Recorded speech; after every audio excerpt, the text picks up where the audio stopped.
Rabbiin immoo mucaa ishii nagumaan dhugaan waan haasa'uyyuun beeku Rabbiin mucuma ishii nagaadhaan haadhatti haa deebisu. Yoo si danda'ame haadha sabboon taate ammallee akkuma baratte gara laafummaa keetiin mucaa kana ofitti hin deebisiin. Assalaamu alaykum ashama harka fuunee kabajamtootaa hordoftoota kiyyaa akkam jirtu nageenyi keessan badhaadhaa bakka jirtanitti nageenyi kiyya sanaa qaqqabu isiniin jedha obboleeyyan kiyya qaqqaali. Har'ammoo waan kun maal nuuf qabattee dhuftee naan jettu maddanii waan inni isiniif qabadhee dhufee taatee argaa jirtanii dhagahaa jirtanii waan waa'ee haadha sabboontuu fa'aa jechuudha. Innis maali yoo jettan haadhi sabboontuun kun miskiinummaan ishii miitee jirti isiniin jedha obboleeyyan kiyya. Haadha sabboontuu kanarraa waa hedduu baratuu dandeessu isin hunduyyuu jedha. Maaliidhanis yoo jettan yeroo tokko gara laafummaan namoota ofitti yookiin namoota bira bulchuu yookiin namoota bira kaa'uu yookiin immoo akka hojjettutti illee namni nama siin gargaaru qacarachuu ni dandeessu. Garuu namoota kana naman beekudha nama biyyaati fira kiyyaa jechuun yeroon akkasii kun qaata bubbulee jira kan egaa waan akkasii dhaabbatee jechuudha. Maaliif yoo jettani yeroo amma nu jirru keessatti hedduu ulfaataadha. Maali ulfaataan sunis jechuun imaltanii waan ulfaataa sunis obboleeyyaniif obboleeyyan abbaa filmi haatiif intalli yeroo walitti jabaatanii yeroo namni kun rabbiinuu dagatee TikTokaa fi social media hundarra utaalaa jirudha jechuudha. Yeroo waan badatti argaa jirudha yeroo nuti keessa jirru jechuudha. Nama jabaatetu yeroo ishii kana keessa darbuu danda'a isiniin jedha obboleeyyan kiyya.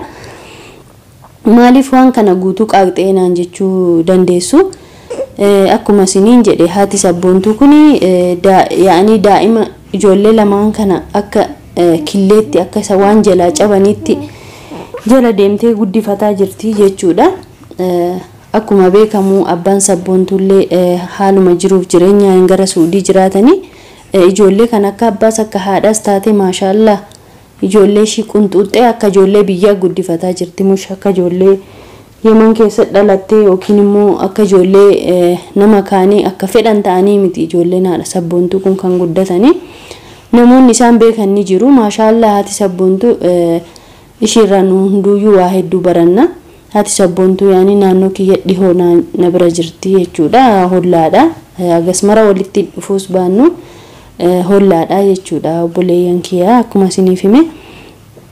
Kanaafiyyuu haati sabboontuu kun gara laafummaan mucaa jallataa kana yeroo darbes mucayyoo tume jedhamee sinuu agartanii akkuma argattanii akkuma dhageessanidha. Mucaan jallaa ta'uunsaa achumarraa beekama jechuudha. Waan jallaa ta'eef malee osoo harka ishiitii nyaatee dhugu osoo isaan faana jiraatu osoo isaan faana mana kiraa kan hin kaffaliin isaan faana jiraatee nyaatee dhugaa jiru shira kana guutuu irratti yaadu jechuun maal jechuudha. Waan ilmoommoo isinitti himuu hin danda'u. Dhugaa dubbatuudhaaf maaliif qormaan akka itti baay'atan haadha sabboontuu kana naaf galaa hin jiru. Muraad jechuun ishiidha daa'imni ishii kamuu ishiidha warqii caaludha. Daa'ima ofiif jecha namni asitti cabee daa'ima ofiif jecha biyyaan baatti akkasitti asitti hafee jechuudha. Too jiruunis hin qajeeliifin ijoollee kiyya jabeeffadha jechaaf namni kun biyya kanattuu rakkataa jira akkuma isiniif hime. Kanaaf immoo haati sabboontuu kunillee ijoollee ishiitii jecha waa hunda ta'aa jirti jechuudha. Ijoollee ishii guddisifachuuf jecha waa hedduu ta'aa turte. Kanaafiyyuu mucaan kun immoo akka sheexana mana ishiitti galee mee mucaa kana fuudhee maalirraa argata badii hin qabdi haati sabboontuus badii jechuun gara laafummaa gara laafettii ta'uun kun hedduu ishii miidhe gara laaffattee ijoolleen ni tumes dhiiftee mana ishiitti galfatte mucaan jalloon amma daa'ima kanarraa fuudhee deeme kun borummoo nafsi ishiitti dhufa. Osoo qabeenya ishiin qabdu guurratee deeme irra wayyaadha daa'ima ishii fuudhee deemu jechuun hirriba akkamii rafti haati kun mee ijoollee hin beektu waan haadha. Waan ilmoon nama gootu guddaadha namni ilmoo qabu ni beeka. Kanaafiyyuu osoo qabeenya ishii kana guuree deeme waan atti fakkaatu anaa kanayyuu dhugaa dubbatuuf amma mucayyoon sabboontuun kun akkami bu'aa jirtime argaa jirtanii hundi keessanuu kana isiniin hin jedhu. Haatillee akkasuma qisaasoftee nyaata haga nyaatuu dadhabdutti haati kun rakkattee agammaatu dalagaa shirraallee haftee manuma teessee bu'aa jirti jechuudha akkuma beekamu.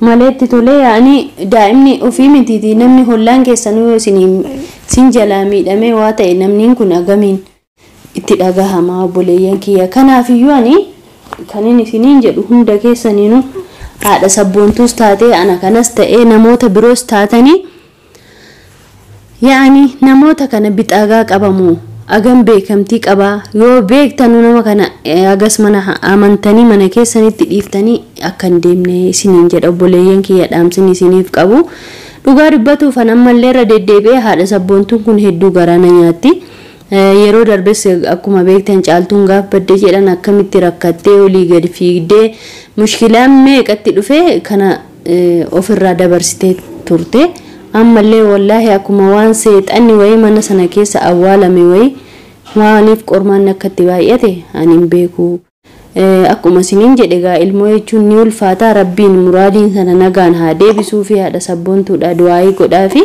hundi keenya iyyuu immoo du'aayii goonaa ijoollee dubaraan mana keessa jira mucattuma kee kana iyyuu gizee kana keessa nama amanuun ni ulfaata mucattuma kee kanatti zoorsee wayi fudhatee si yalaa akka hin deemne dhaamsa siif dhaama obboleettii kiyya kanaaf iyyuu nama kana amanuu jechuun hedduu ulfaata akkuma siniin jedhee haadha sabboontuu yoon isinitti balleesse gaadhiifama naaf godha waan natti dhagahameen qaaqee kanaaf iyyuu haadha sabboontuu nuuf jajjabeessaa rabbiin immoo jabina haa ta'uu fi rabbiin immoo mucaa ishiitiin wala agarsiisu ammallee muraadiin rabbii waa takka hin godhiini mucaa jallataa sanas fiixaa jedhan sanas rabbiin umurii isaa kana keessatti inni kana yaaduun saayyuu na ajaa'iba rabbiin aqlii isaattis haa deebisu harrabsurra rabbumatti haa qajeelchu hordoftootaaf kabajamtoota kiyya hanga viidiyoo biroon walitti deebinutti nagaan turaa isiniin jedha daa'imtillee na jeeqaa jirti anillee waan qaaqu agasmara keessi kiyya baay'ee na dhagahame maaliif muraad jechuun baay'ee daa'ima nama mararu rabbiin nagaan isa haa deebisu haadha sabboontuu keenya nuuf jajjabeessaa galatoomaa jiraadhaa isiniin jedha obboleeyyan kiyya.